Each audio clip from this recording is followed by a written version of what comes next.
بسم الله الرحمن الرحيم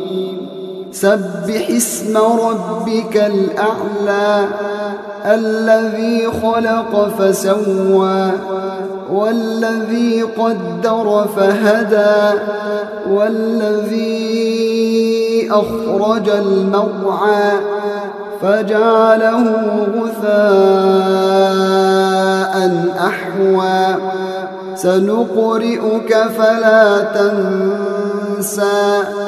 إلا ما شاء الله إنه يعلم الجهر وما يخفى ونيسرك لليسرى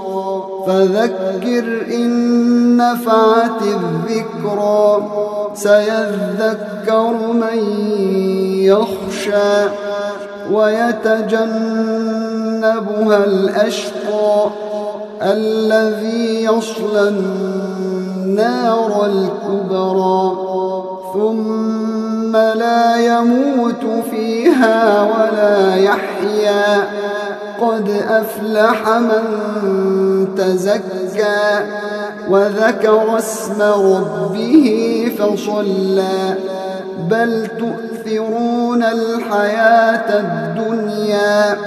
والآخرة خير وأبقى إن هذا لفي الصحف الأولى صحف إبراهيم وموسى